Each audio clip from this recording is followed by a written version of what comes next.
मनोज जी, हमारा date of birth कौन सी तारीख को हुआ है ये आप नोट कर लीजिए, उसका जन्म समय वो नोट कर लीजिए, और जन्म समय आपका किस होरा में हुआ। होरा 24 घंटे की होती है, और होरा के अंदर वो 24 घंटे में आपका जन्म कितने बजे हुआ है इसको आप नोट करें।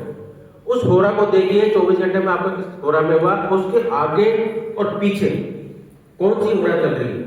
यदि उसी होरा में चल रही है, जैसे आपको शुक्र की होरा चल रही है, तो बच्चे का कैरियर उसी विषय में होगा। दूसरा, यदि वो नहीं होता है तो आगे वाली होरा और उससे पीछे वाली होरा, इस पर चेक कर सकते हो। इन तीन के अलावा और चौथी लाइन जाएगी ही नहीं।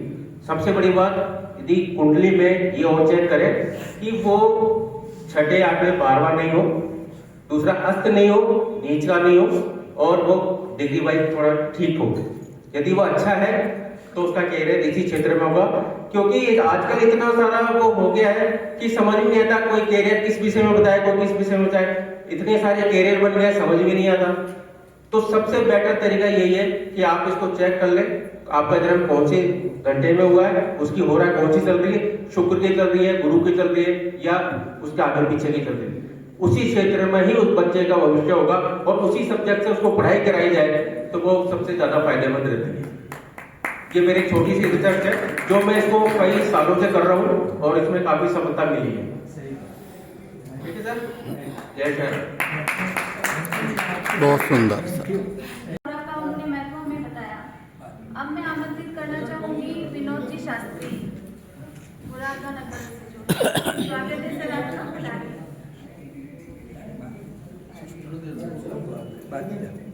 क्यों कह रहे हो बार बार? मंच पर आवेदन सभी ग्रामजन को आज सभा में सभी पधारे ग्रामजन को नमस्कार। प्रोग्राम में मैं मेरे प्रति ज़्यादा जानकारी है। मैं ये कहना चाहता हूँ कि जो ज्योतिष है जनता बहुत विश्वास करती है। अगर आप सही उसका फलित नहीं कर सकते हैं तो आप उसको मने करते हैं, वो ज़्यादा बेहतर होगा बजाय उसको बताने। दूसरी बात यह है कि चाहे ज्योतिष हो या कोई भी हो, सबसे बढ़िया जो बात है, चंद्रमा और सूर्य जो हमारे माँ बाप है, अगर माँ बाप की आप सेवा कर लेते हैं तो आप त्रिलोक में आपको कोई सम्मान देने से रोक नहीं सकता। आप त्रिलोक के सामने हो जाएंगे गणेश जी के लिए, है ना। अपने माँ बाप की सेवा करो, सबसे बढ़िया बात है, और इससे ज़्यादा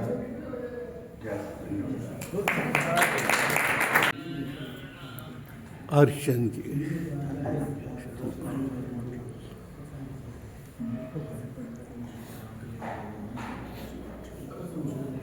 ओम गजाननं भूतगणाधिसेवितं कपितजम्बूफलचार्भक्षणं उमासुतं शोकविनाशकारकं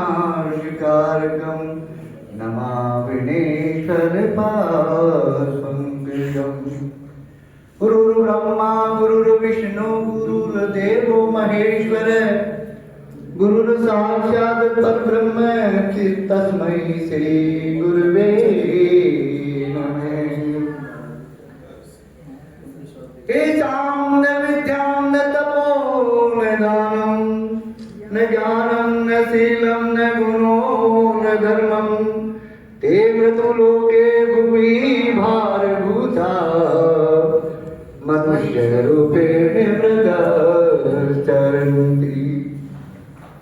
केयूरान् विभूषन्ति पुरुषं हारान् चन्द्रोज्ज्वलान्, न स्नानं न विलेपं न कुसुमं नालङ्कृतामूर्ध्वजा वाणेतासमलङ्करोति पुरुषं या संस्कृता धार्यते।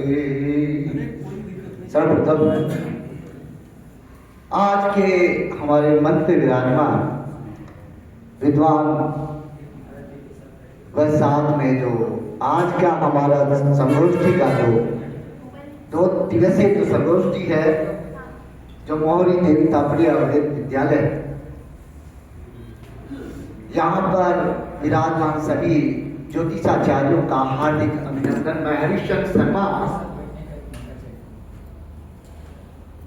जयपुर के एक विद्यालय में एक प्राचार्य के रूप में कार्य करते हुए मैंने पाया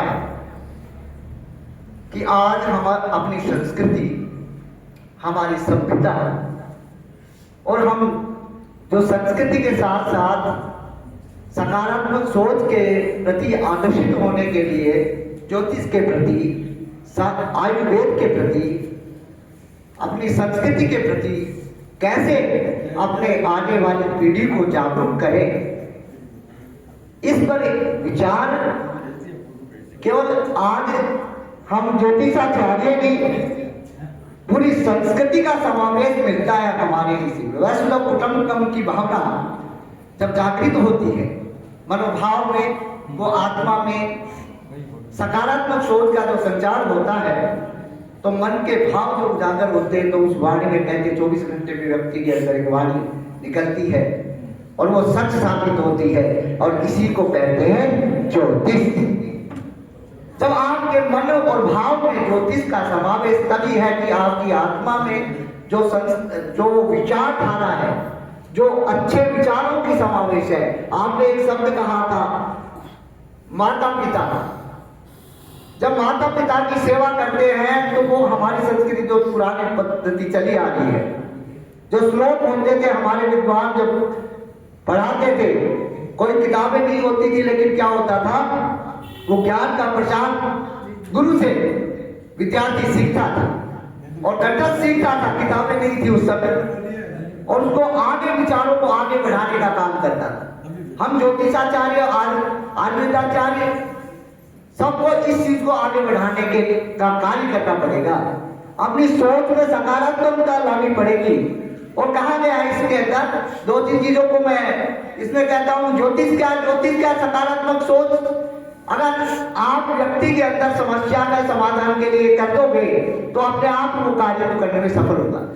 एक विद्यार्थी जब मैं पढ़ाता था, मेरे ध्यान है, तो वो कहते थे ये बच्चा पढ़ नहीं सकता, ये 8वीं पास नहीं कर सकता, ये 10वीं पास नहीं कर सकता, ये 12वीं पास नहीं कर सकता।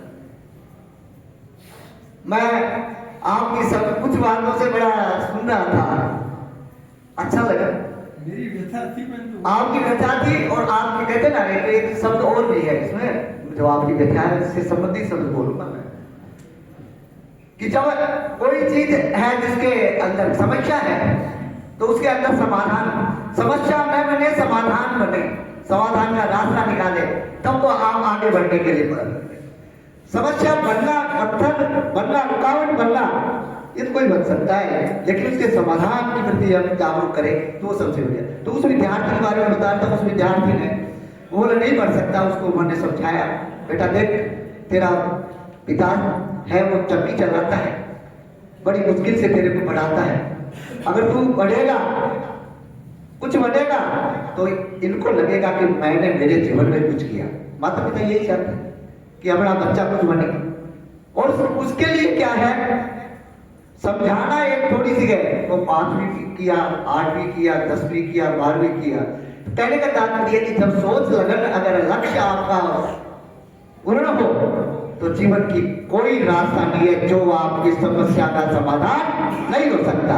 आप सफलता जरूर प्राप्त करेंगे, लेकिन लक्ष्य नहीं होना चाहिए, विचार नहीं होना चाहिए, हृदय में समानता होना चाहिए, विचारों का एक समावेश होना चाहिए, तब जाकर के आप भारतवर्ष की बात करते हैं। भारतवर्ष से आए हुए हमारे ये सभी ज्योतिषाचार्य हैं, विद्वान हैं, ये यही शिक्षा का एक गहन शिक्षा का, कुछ सीखने का, प्रवृत्ति का, कुछ जानने का।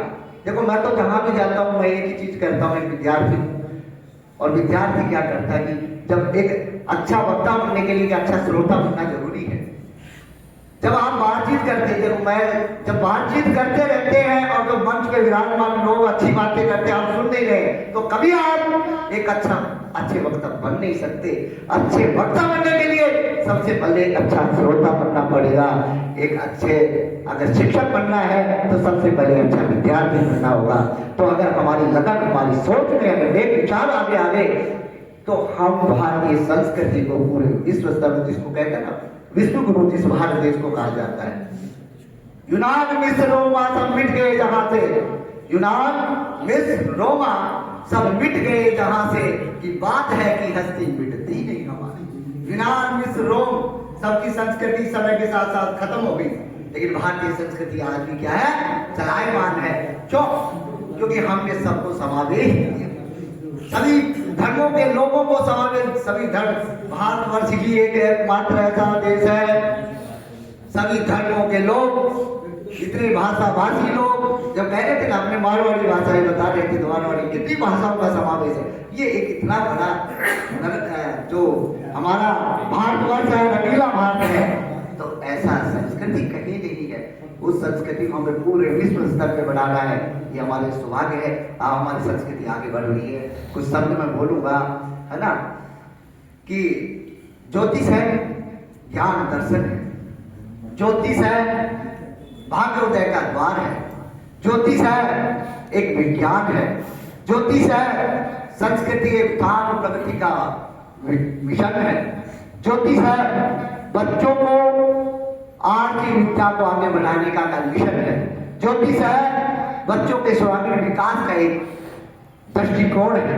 और जब हम इस दृष्टिकोण को आगे बढ़ाएंगे तो हम जिस लक्ष्य की तरफ आज बैठे हैं, 2 दिवसीय जो हमारा ये संगोष्ठी है, उस संगोष्ठी तभी सफल होगी जब हम सभी मिलकर के एक दूसरे की अच्छी आदतों को का, आपने बहुत अच्छी बात कुछ बताई, उसके लिए आपका धन्यवाद। हर एक व्यक्ति ने एक शब्द, मैं कहता हूँ एक बात अगर कहते ना, हर व्यक्ति एक मिशन लेके चले, एक को आगे बढ़ाए, तो पूरा भारतवर्ष ही जगमगाया जाएगा। तो हम सबको, ज्योतिषाचार्यों को, अच्छे विचारों को अपने आगे बढ़ाना है। जो व्यक्ति के अंदर नकारात्मक सोच है उसको सकारात्मकता में लाना है और अच्छे विचारों का आदान प्रदान करना है। मैं अपनी वाणी को यहीं पे विराम देता हूँ। धन्यवाद। जय भारत। आचार्य हरीश जी शर्मा सर ने बहुत अच्छी जानकारी और बहुत अच्छा हमें मार्गदर्शन दिया है। इसके बाद में, इनके बाद में मैं आमंत्रित करना चाहूँगी जो हमारे मुख्य अतिथि हैं नरोत्तम जी सर, वो अपने कुछ शब्दों से हमें लाभान्वित करें।